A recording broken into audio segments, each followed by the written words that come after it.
Muy buenos días, amigos de Canal 10 y de Radio 620. Es un placer para mí saludarles y hacerlo a nombre del licenciado Rafael Herrera Piedra, quien es el titular y el creador de este espacio informativo y de comentario político. En este sábado hemos preparado para ustedes una agenda de temas que nos parece interesante porque fundamentalmente a través de ella vamos a tratar de analizar algunos de los saldos de la elección del pasado domingo 5 de julio. Hay que recordar que finalmente la victoria del Revolucionario Institucional fue aplastante y algunos podrían caer en la tentación de pensar que todo terminó ahí. Sin embargo, no es así. Hay temas subsecuentes. Hay que recordar, por ejemplo, que el Partido de Acción Nacional ha establecido una impugnación a la elección del Distrito 04. Pero bueno, son muchos los temas que componen la resultante de la elección del pasado domingo 5 de julio. Y si ustedes gustan, bueno, pues vamos a iniciar con el primero de estos temas. Y justamente muchas de las interrogantes que giran alrededor de la elección de aquel domingo, a través de la cual, bueno, pues se renovarán los 500 espacios en la Cámara de Diputados, es fundamentalmente para responder una pregunta que algunos creen que es muy importante responder. ¿Por qué el PRI ganó? ¿Por qué el revolucionario ganó? Y no solamente por qué ganó, sino por qué lo hizo de la manera en la que ganó, es decir, de una manera aplastante. Hay que recordar que incluso también algunos lugares de la lista plurinominal de revolucionarios se perdieron, como son el caso de José Antonio Ramírez Guzmán y Rodolfo Benito Guerrero García. ¿Por qué? Porque ni siquiera el PRI esperaba ganar de la manera aplastante en la que lo hizo. Y bueno, pues a través de este primer tema, ¿por qué el PRI ganó?, intentaremos responder o dar algunos argumentos para tratar de explicar qué fue lo que pasó aquel domingo 5 de julio.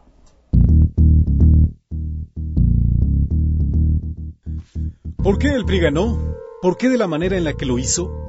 Responder a tales preguntas puede implicar la obviedad. México, luego de 2 gobiernos federales panistas, vive en crisis. Crisis económica y de inseguridad pública. Pudiera ser.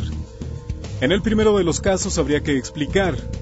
La previsión de los expertos en economía ilustra el fondo de las preocupaciones del ciudadano. El bienestar social, tarea esencial del gobierno, sigue pendiente. La crisis llegó de fuera, es verdad, pero hay indicios de que la impericia interna tiene mucho que ver con el agravamiento del problema. Cada día más mexicanos padecen la crisis de cerca. Hoy, el 47% no puede pagar sus deudas. El 38% está a punto de cerrar su negocio porque el consumidor no compra. El 36% de los jefes de familia se quedó sin trabajo y el 20% está en peligro de perder su casa. No hay confianza. Para lo que resta del año, el panorama no se vaticina mejor. Tan solo en mayo se perdieron 592,000 trabajos registrados en el IMSS, la peor crisis laboral desde el 95, justamente en el sexenio del presidente que prometió empleo para todos. Si el tema es la violencia, entonces hay que recordar. En los primeros 6 meses del año, México registró 3,247 muertes violentas relacionadas con el crimen organizado. 18 al día. Desde el 1 de diciembre de 2006, ya son 11,728, al menos 12 asesinatos cada 24 horas. Y la cuenta no para. El crimen organizado reta al Estado y le advierte: mira, oye, cállate, si quieres permanecer vivo. Evítense problemas, no se equivoquen. El país vive en crisis. Luego del sexenio del cambio, durante el sexenio del empleo, la crisis pesa más. Por esto, quizá, el ciudadano decidió que había que intentar un nuevo cambio. Pero puede ser también que el ciudadano creyó cuando el PRI anunció haber madurado y renovado su actitud, porque algún mérito debieron tener las buenas intenciones y la mercadotecnia. ¿Por esto ganó el PRI?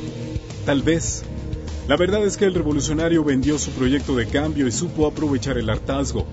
Pero tal vez también porque la mano de sus gobernadores, ejecutores ahora de la herencia del presidencialismo, movió los hilos necesarios.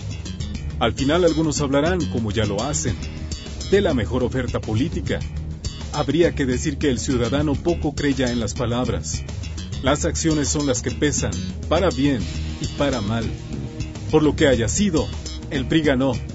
Pero la cuestión importante, la más importante para el ciudadano, viene ahora. ¿Para qué ganó el PRI?